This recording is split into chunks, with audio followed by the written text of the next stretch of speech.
తెలంగాణ శాసన మండలి ఆవరణలో బీఆర్ఎస్ ఎమ్మెల్సీలు మాజీ మంత్రులు వినూత్న నిరసన చేపట్టారు. ఆ పార్టీ ఎమ్మెల్సీలు కల్వకుంట్ల కవిత, మధుసూదనాచారి, మహమూద్ అలీ, సత్యవతి రాథోడ్లు మండలి వద్ద ఆందోళన నిర్వహించారు. ఎలక్ట్రిక్ స్కూటర్ పోలిన ప్లకార్డులతో నిరసన తెలియజేశారు.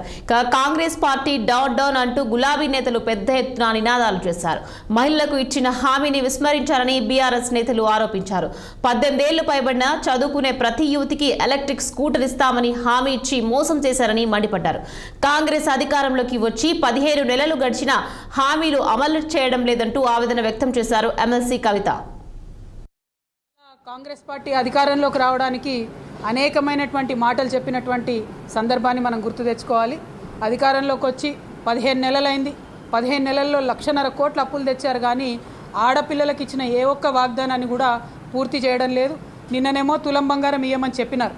ఇవాళ మేము బీఆర్ఎస్ పార్టీ పక్షాన డిమాండ్ చేస్తూ ఉన్నాం, మీరు చదువుకునేటటువంటి ఆడపిల్లలు 18 సంవత్సరాలు నిండినటువంటి ప్రతి ఒక్కరికి స్కూటీలు ఇస్తామని చెప్పారు. కానీ ఆ విషయంలో ఇంతవరకు కనీసం రివ్యూ కూడా చేయకపోవడం చాలా దారుణం. ఆర్టీసీ బస్సులు ఇచ్చి స్కూటీలు ఎగ్గొట్టాలని చూస్తే మాత్రం ఊరుకునేదే లేదు. ఇక్కడ మీ మాట నమ్మరని చెప్పి మీరు ప్రియాంక గాంధీ గారిని తీసుకొచ్చి స్కూటీలు ఇస్తామనేటటువంటి వాగ్దానం చేసినారు. So that is why we are questioning Priyankaji, it has been 15 months of your government. Where are the scooties for the young girls? This is a question today in the minds of every person, and they are also writing postcards to Priyankaji. So we demand